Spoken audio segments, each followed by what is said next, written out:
அனைத்து உறவுகள் அனைவருக்கும் வணக்கம். தளபதி சொந்தங்கள் அனைவருக்கும் வணக்கம். டெல்லி பயணத்தில் முதலமைச்சரோட நிழல் போல தொடர்ந்த அந்த நபர் யாரு? தமிழக முதலமைச்சர் விஜயோட சமீபத்திய அதிகாரப்பூர்வ டெல்லி பயணத்தில் அரசு அதிகாரிகள் மற்றும் அமைச்சர்களும் இணைந்து பயணித்த ஒரு முகம் அரசியல் வட்டாரத்தில் பெரும் கவனத்தை ஈர்த்துள்ளது. அதை பற்றி தான் இந்த காணொலியில் முழுமையாக பேச போகிறோம். வாங்க வீடியோக்குள்ளே போகலாம். ஒரு இளைஞர் விஜய் போகிற இடம் எல்லாமே இருக்கிறாரு. நீங்களும் கண்டிப்பாக வீடியோஸில் பார்த்துருப்பீங்க. அவர் வேறு யாரும் இல்லை, தமிழ் திரையுலக முன்னணி நடிகர் விஜயோட நீண்ட கால பிரத்யேக ஏர் டிசைனராகவும் ஏர் ஸ்டைலிஸ்டாகவும் இருந்து வரும் ஜெகதீஷ் அவஸ்தி அப்படிங்கிறவர் தான். கடந்த 8 ஆண்டுகளுக்கு மேலாக நடிகர் விஜயோட தோட்டத்தை வடிவமைத்து வரும் ஜெகதீஷ் அவஸ்தி இப்போ அரசியல் களத்திலும் முதலமைச்சரோட விசுவல் ஐடென்டிட்டிக்கு பொறுப்பேற்றிருக்காரு. சினிமா உலகில் இருந்து அரசியல் அதிகார மையத்துக்கு நகரும் இந்த பயணம் பலரை ஆச்சரியப்படுத்தி இருக்கு. லியோ படத்துல விஜயோட முரட்டுத்தனமான சால்ட் அண்ட் பெப்பர் லுக், வாரிசு படத்துல கார்ப்பரேட் ஸ்டைல் தோற்றம், கோட் படத்துல இளமை மற்றும் முதிர்ந்த வயது என இரு கதாபாத்திரங்களுக்கும் வித்தியாசமான தோற்றம், இவை அனைத்துக்கும் பின்னாடி ஜெகதீஷ் அவஸ்தியோட கைவண்ணமே இருந்திருக்கு. சினிமா ரசிகர்களை கவரும் வகையில் துல்லியமான ஹேர் ஸ்டைலிங் மற்றும் லுக் டிசைனை வழங்கினவர் தற்போது அரசியல் தலைவருக்கான முதிர்ச்சியான கம்பீரமான தோற்றத்தை உருவாக்கும் பணியில் ஈடுபட்டிருக்காரு. சினிமாவில் ஒரு ஹீரோக்கு ஹேர் ஸ்டைல் செய்யும் போது அது ரசிகர்களை தேட்டரில் கத்த வைக்கணும், ட்ரெண்டாக வைக்கணும் அப்படிங்கிற நோக்கம் மட்டுமே இருக்கும். ஆனால் ஒரு முதலமைச்சருக்கு ஸ்டைலிங் செய்யும் போது அது மாஸ் அப்படிங்கிறத விட நம்பகத்தன்மை மற்றும் அதிகார தோரணை ரொம்பவே முக்கியமாக கருதப்படுது. ஸோ பட்டு போன்ற கலைந்த தலைமுடியோட வலம் வந்த சினிமா விஜய்க்கு தற்போது சரிபார்க்கப்பட்ட நேர்த்தியாக வாரப்பட்ட தலைமுடியோட பக்குவப்பட்ட அரசியல் தலைவராக காட்டுவது சாதாரண விஷயம் அல்ல. டெல்லியோட கடுமையான வெயிலையும் பத்திரிகையாளர் சந்திப்புகள்லையும் கேமரா லைட் வெளிச்சத்திலையும் முதலமைச்சரோட முகம் சோர்வடையாம அதே கம்பீரத்தோட இருக்கிறத ஜெகதீஷ் பின்னாலிருந்து செதுக்கியிருக்காரு. ஒரு மாஸ் ஹீரோவோட தோற்றம் மக்களை ஈர்க்கும் வகையில் இருக்கணும் அப்படிங்கிறது மாதிரியே ஒரு மாநிலத்தோட முதலமைச்சரோட பொது தோற்றம் ரொம்பவும் அவசியம்.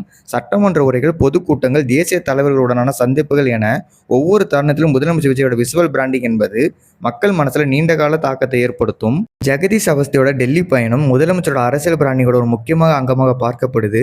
சினிமாவில் ட்ரெண்டிங் ஹேர் ஸ்டைல்கள் உருவாக்குனவர் இப்போ தலைவரோட தோற்றத்தில் முதிர்ச்சி, நம்பகத்தன்மை மற்றும் தேசிய அளவிலான கம்பீரத்தை வெளிப்படுத்துகிற வகையில் பணியாற்றிட்டு வராரு. நவீன அரசியலில் தோற்றங்கிறது வெறும் அழகு சாதனம் இல்லை, அது தகவல் தொடர்பு கருவியாக மாறி இருக்கு. சினிமா ஆளுமையில் இருந்து அரசியல் தலைவராக மாறும்போது இத்தகைய பின்னணி நிபுணர்களோட பங்கு ரொம்பவே முக்கியமானது அப்படின்னு அரசியல் விமர்சகர்கள் கருதுறாங்க. முதலமைச்சரோட நெருங்கின வட்டத்தில் இருக்கிறவங்க அதிகாரப்பூர்வ பயணங்களை உடன் செல்வது அவரது மீதான அசைக்க முடியாத நம்பிக்கையை காட்டுது. டெல்லியில் மத்திய அமைச்சர்கள், தேசிய தலைவர்களுடனான நடைபெறும் பல முக்கிய சந்திப்புகளுக்கு இடையில் முதலமைச்சரோட தோற்றம் எப்பயுமே சிறப்பாக இருக்கிறதா என ஜெகதீஷ் சோதிப்பாரு.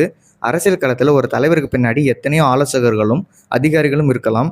ஆனால் டெல்லி போன்ற மிக முக்கிய அதிகாரப்பூர்வ பயணங்களில் டாப் கிளாஸ் புரோட்டோக்கால் கெடுபிடிகளை தாண்டி ஜெகதீஷ் அனுமதிக்கப்படுகிறார் அப்படின்னா அதுக்கு பின்னாடி இருக்கிறது வெறும் தொழில்முறை தொடர்பு மட்டும் கிடையாது, பல வருட கால அசைக்க முடியாத நம்பிக்கையும் காட்டுது.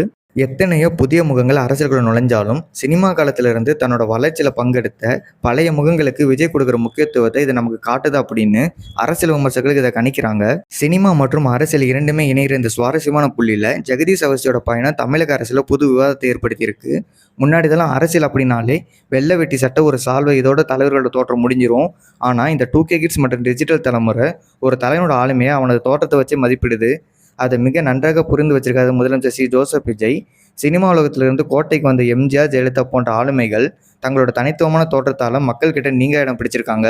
இன்னைக்கு அதே பாணியில் ஆனால் முற்றிலும் நவீனத்துவமான உலகளாவிய தரத்திலான ஒரு இமேஜ் தமிழக அரசியலுக்குள்ள கொண்டு வந்திருக்காரு விஜய். திரைக்கு பின்னாடி இருந்து ஒரு ஹீரோவை செதுக்கின ஜெகதீஷ் அவஸ்தி இன்னைக்கு ஒரு மாநில முதலமைச்சரோட விசுவல் ஐடென்டிட்டிக்கு தீர்மானிக்கிற முக்கிய புள்ளியாக மாறி இருக்காரு. இது தமிழக அரசியலில் கார்ப்பரேட் நலனை நோக்கி நகர்வதை இது நமக்கு காட்டுது. ஒரு முதலமைச்சரோட செயல்பாடுகள் எந்த அளவுக்கு முக்கியமோ அதே அளவுக்கு சர்வதேச அரங்கில் அவரது பிராண்டிங்கும் முக்கியம். இந்த புதிய அரசியல் குத்தி தமிழக அரசியலில் இன்னும் என்னென்ன மாற்றங்களை சாத்தியமாக்க போகுது அப்படிங்கிறத நம்ம பொறுத்திருந்து தான் பார்க்கணும். ஒரு மாஸ் ஹீரோவாக இருந்து முதலமைச்சராக மாறியிருக்க விஜயோட இந்த புதிய அரசியல் லுக் மற்றும் பிராண்டிங் உத்தி பற்றி நீங்கள் என்ன நினைக்கிறீங்க அப்படிங்கிறத கமெண்ட்ல சொல்லுங்கள். சப்ஸ்கிரைப் பண்ணாதாங்க சப்ஸ்கிரைப் பண்ணுங்கள். நன்றி, வணக்கம்.